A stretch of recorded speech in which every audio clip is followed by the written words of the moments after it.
Robert Lewandowski to Manchester United.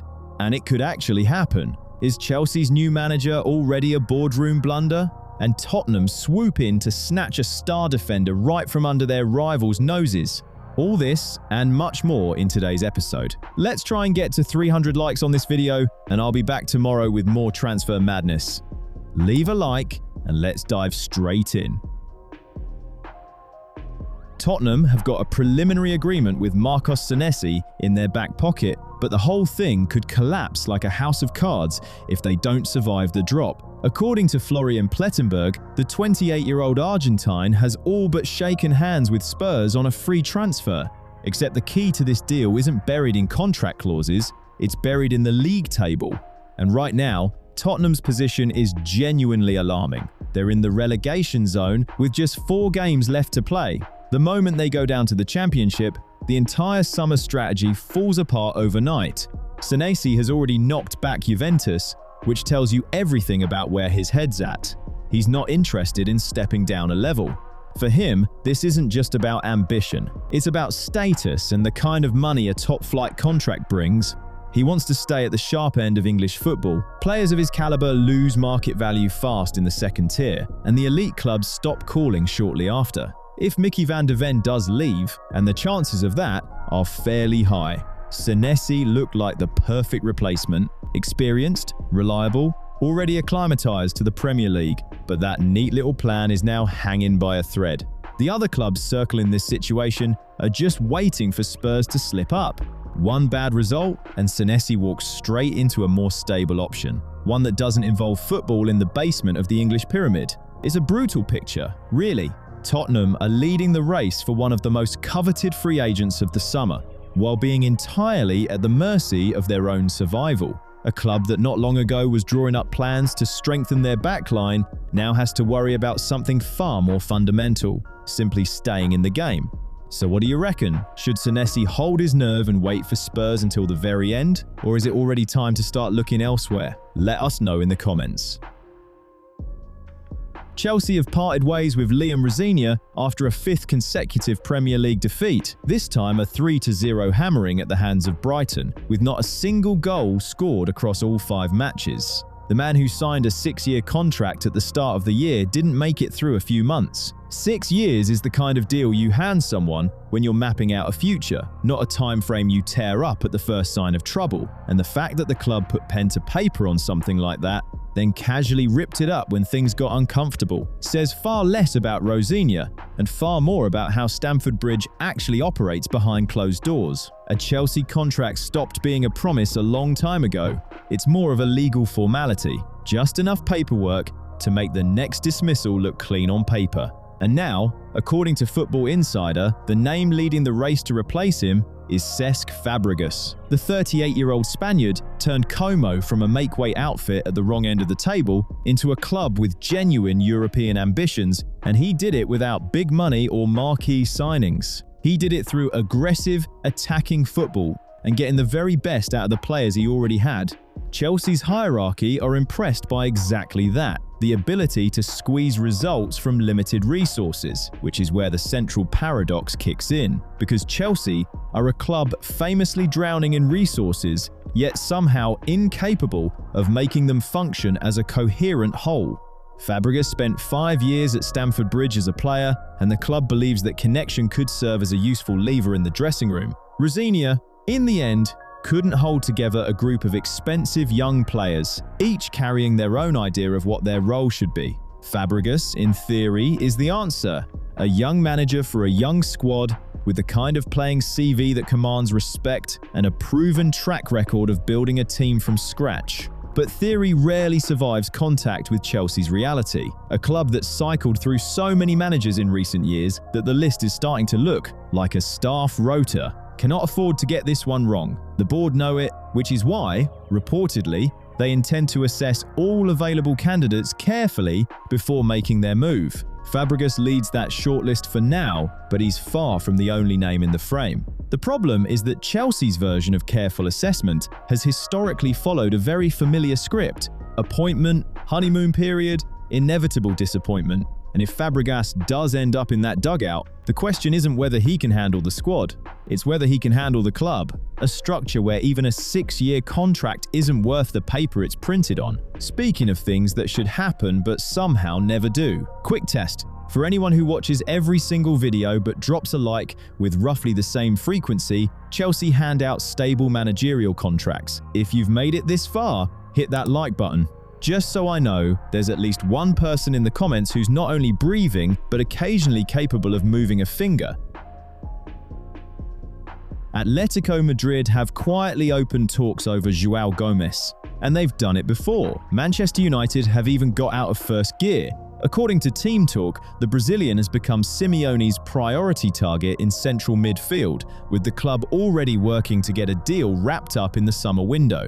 This isn't a whim from the Atletico dugout, it's a genuine necessity. Koke is well past 30 and his intensity is visibly dropping off, while Johnny Cardoso hasn't kicked onto anything like a consistent level since his move from Betis. The engine room needs a proper partner for Pablo Barrios, and Gomes fits that mold almost perfectly. The Brazilian himself has long since outgrown the promising youngster label. Since arriving from Flamengo in January 2023, he's played over 100 games for Wolves, chipped in with 8 goals and 6 assists, and became, effectively, the one reliable constant in a side that spent the entire season fighting relegation and ultimately lost that fight. Wolves going down is the defining factor in this whole story. The club would ideally want around £50 million for Gomes, but losing their top-flight status immediately weakens their negotiating hand and pushes the realistic price tag down towards £40 million. That adjustment is precisely what makes this deal so attractive. £40 million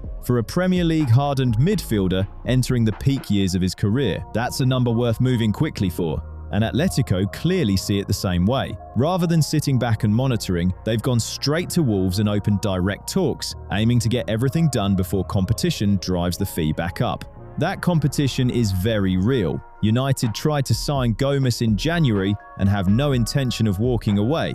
With Casemiro leaving on a free, the defensive midfield slot has become an open wound that needs urgent attention. But Atletico have the advantage of momentum. Talks are already underway, while United remain in watch and wait mode. For Gomes himself, the situation couldn't be clearer. Staying at a relegated club means going backwards, especially when there's an offer on the table from a side that's a permanent fixture in the Champions League. Everything points to this one moving quicker than most people expect, and Atletico are banking on exactly that. Florentino Perez has always inhabited a world where spreadsheets and marquee names substitute for reality. But even his armor has started to crack, as the Bernabeu crowd methodically booed Kylian Mbappe off the pitch. According to Marca, the president wasn't merely surprised, he was completely floored, reportedly grilling those around him. How can they be getting on his back when he's consistently delivering goals? And that reaction tells you everything about Perez. To him, football is not a game of moods. It's a mathematical model.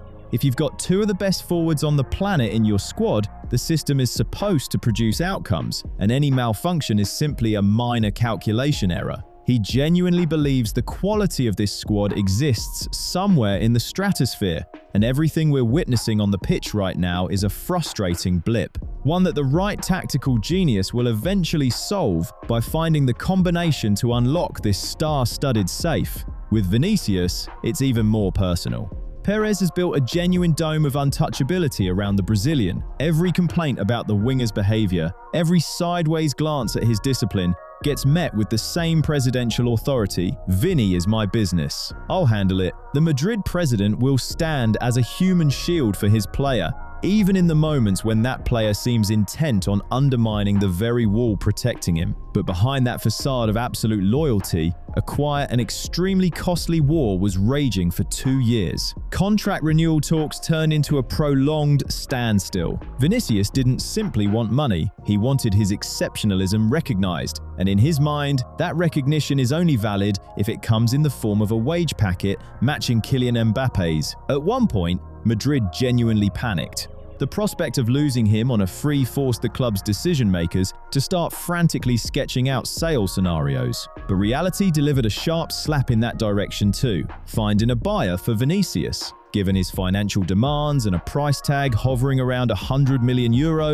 is the stuff of fantasy. The English giants and PSG could technically afford it, but they know how to count, and they understand there's no logic in paying an astronomical fee now when you can simply wait until January 2027 and pick him up for nothing. A transfer started looking like an unjustified risk, and the only door that remained genuinely ajar led to an airport pointing towards Saudi Arabia. Only for Vinicius, heading to the Middle East in his prime would mean conceding defeat in his personal battle for immortality. The wound from the Rodri Ballon d'Or situation hasn't healed. He still burns with the need to prove that award should have been his, and you simply cannot do that from the stands of Al Nassr. You can certainly accumulate gold there, but you vanish entirely from any serious conversation. In the end, pragmatism beat ego, Florian Plettenberg confirms. A preliminary agreement has been reached, and Vini has accepted the club's terms. He has swallowed the status of second billing, made peace with the fact that Mbappe will remain the highest earner at the club, and therefore the undisputed number one in Perez's hierarchy. Another quiet victory for the French lad in his very own corner of the dressing room. Manchester United have decided to go antique hunting again, apparently convinced the merchandise can still fire. According to Ficharges, the club are seriously pursuing Robert Lewandowski on a free transfer the moment his Barcelona contract expires in June. The Pole turns 38 in August, an age at which most sensible people are choosing the colour of their sun lounger, not signing up for the most physically demanding league on earth. But Old Trafford sees it differently.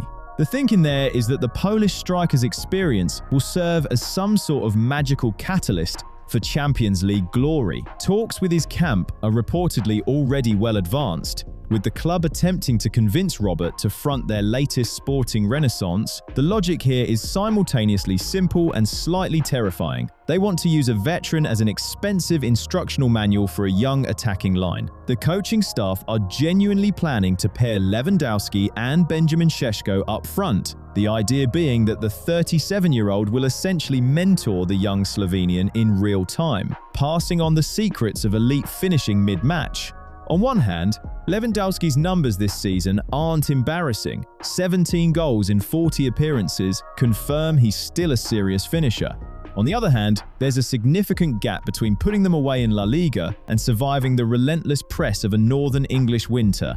This is an attempt to acquire for next to nothing what normally costs hundreds of millions: football intelligence, game reading, and goals when it truly matters. The economic rationale is nakedly cynical. Bringing him in as a free agent frees up serious funds, which United intend to redirect towards other problem areas in the squad, such as left back or a wide forward with genuine dribbling ability.